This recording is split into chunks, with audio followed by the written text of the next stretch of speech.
So at that point, my wife and I really were kind of at our wits' end, and we were running out of options. This isn't a common disease by any stretch of the means, and there's not a whole lot of treatments for it. So we had seen a lot of success treating other autoimmune conditions such as rheumatoid arthritis and lupus with medical marijuana. And we felt that this was no different and decided it was worth giving it a shot. You're back with us on Ask Dr. Nandi. Today we're discussing medical marijuana. You know, how far will people go to help heal a loved one suffering from pain, illness, or a disease?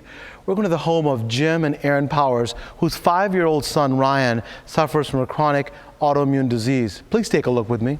Ryan woke up one day and we noticed that his eyes were very puffy. His face was sort of swelled. And we finally went into the emergency room and they gave us the diagnosis of nephrotic syndrome, which later turned into minimal change. Through his treatment, he was given several toxic medications that had no effect on his disease and didn't help in any way, shape, or form. We want to reduce as many side effects as we can. The medications he's on, they're not FDA approved for children. You know, they don't do tests. He's a guinea pig. The next medication they tried was a chemotherapy agent called 𝗖𝗵𝗲𝗧. I never thought that I'd have to make the decision to give my son chemotherapy. And not only that, but just thinking about all these meds in his body, what's going to happen in another 10, 15 years. You know, they talk about infertility, and he's only 4 at the time, and it's like, wow, that's not something you really think you're going to think about. After watching what the other medications did to him, it just made me feel that something natural and organic, such as cannabis, was just as safe, if not safer, than these medications. People were having really great successes when traditional medication didn't work for them, and we decided to give it a shot.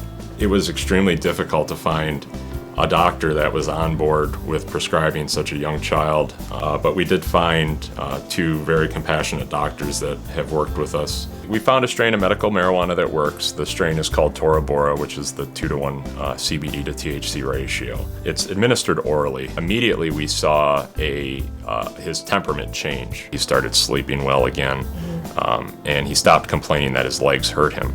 And he, after that, was in his longest sustained remission yet, which was 231 days. Prior to administering medical cannabis, his longest remission was 14 days. Now he's in a summer program right now. He goes to school full time and he's just able to be a kid again. The biggest downside has been our court system, constantly having to worry if law enforcement is going to interpret the law one way and try to either arrest us or take our child from us. In Michigan, there are no dispensaries, so we have to search out his medication. It's not like we can just go to the pharmacy or a dispensary and tell them what we need and just get it. Something needs to change soon because we're not the only family that's like this. Us discovering medical marijuana, it makes me feel great. It makes me feel empowered. My wife and I were at our wits' end, and we felt like we were out of options and didn't know what his fate would bring, and we feel like he's got a fighting chance now. Please join me in welcoming Erin and Jim Powers, as well as Ryan. Yay!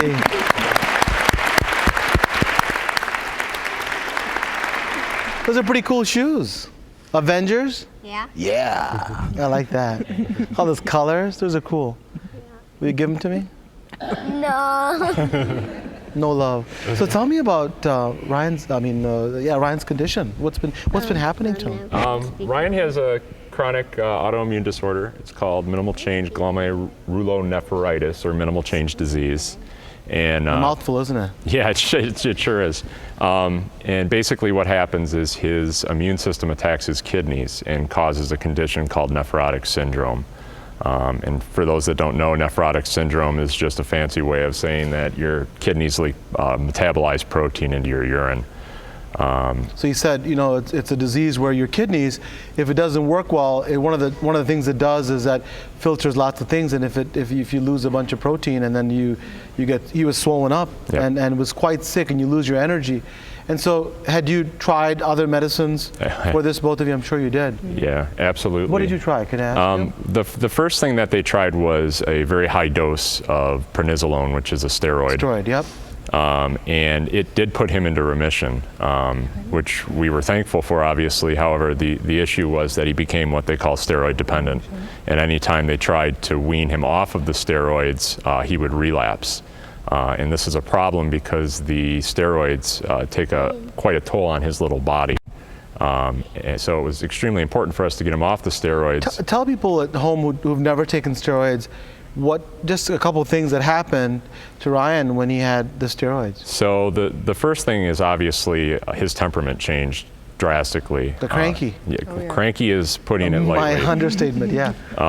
That was it was challenging having a 3-year-old that would have these constant outbursts, and he didn't understand why. And he'd get upset about it afterwards. He'd feel horrible. You know, he'd run to his room and then come out and say, "Mom, I'm sorry," you know, and just, it's heartbreaking to know that he'd get, you know, just so argumentative and so steadfast in how upset he was, and then completely change around in just a matter of like maybe a couple minutes. So he has something to say. Go ahead, tell us, Ryan. What did you have to say? What? When can I say something? You can tell us. Do you like being on steroids?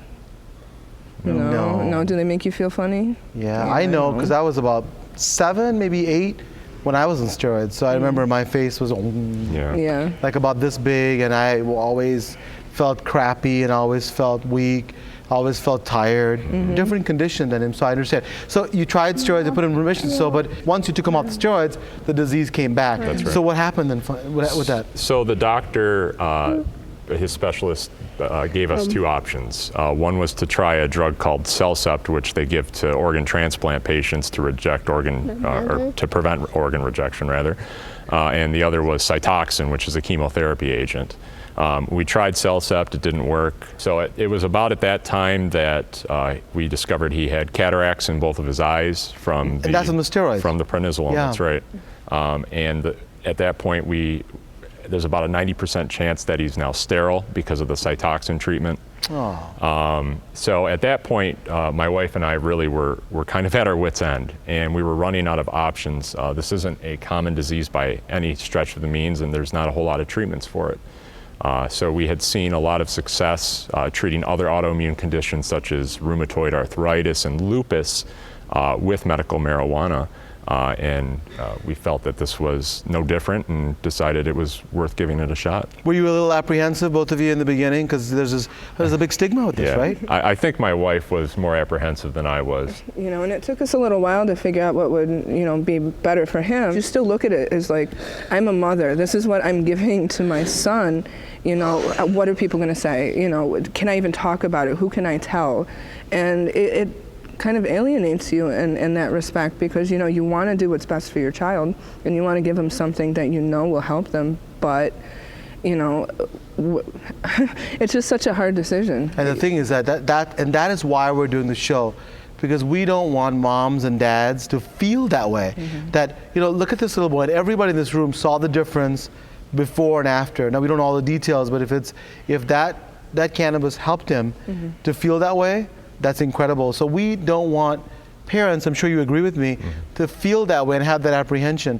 So if there was a message to other parents who are suffering from different diseases, or their kids are suffering from different diseases, what message would that be?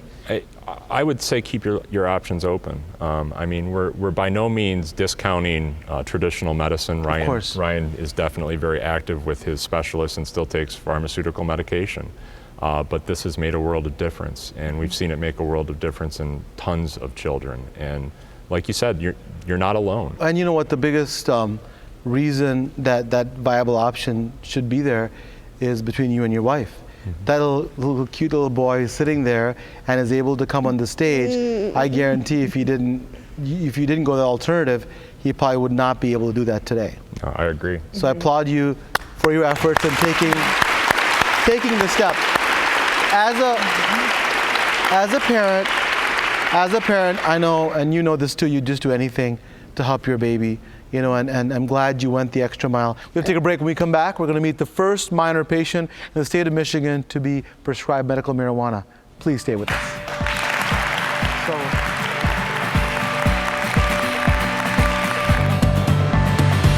Hi everyone, I'm Dr. Partha Nandi, and if you enjoyed that video, you're going to love the next one. It's full of incredible information to help you start your health hero journey.